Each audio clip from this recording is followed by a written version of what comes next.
संजय राऊतांनी काल संसदेत झालेल्या गोंधळावरून पंतप्रधान नरेंद्र मोदींना लक्ष्य केलंय।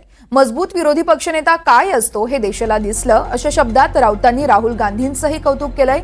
तर दुसरीकडे विधान परिषदेत झालेल्या शिवीगाळ प्रकरणावरून फडणवीस यांच्यावर हल्लाबोल केलाय।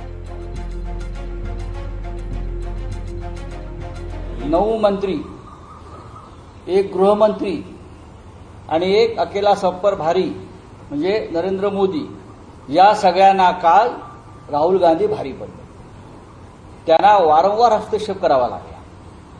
आपली बाजू मांडण्यासाठी लोकसभा अध्यक्षांकडे प्रोटेक्शन मागावं लागलं। कालचं चित्र फार विचलित करणारं होतं। खरं म्हणजे 10 वर्षात प्रथम देशाच्या मजबूत गृहमंत्र्यांना संसदेमध्ये ओम बिर्लांकडे प्रोटेक्शन मागावं लागलं। हमें संरक्षित कीजिए।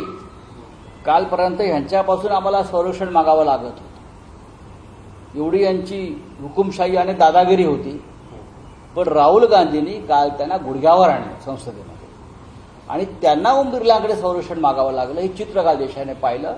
मजबूत विरोधी पक्ष आणि प्रामाणिक विरोधी पक्ष नेता काय असतो हे काल देशाला पहिल्या दिवशी दिसलं।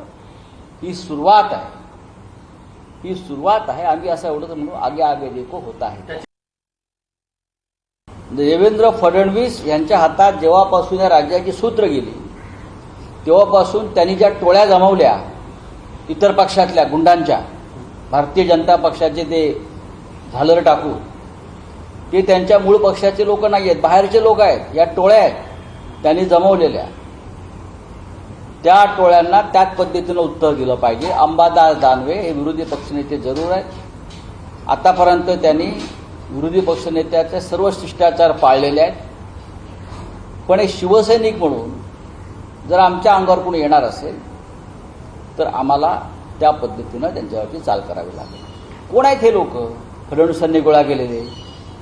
यांना काय भाजपचा विचार माहिती आहे? यांना काय हिंदुत्व माहिती आहे?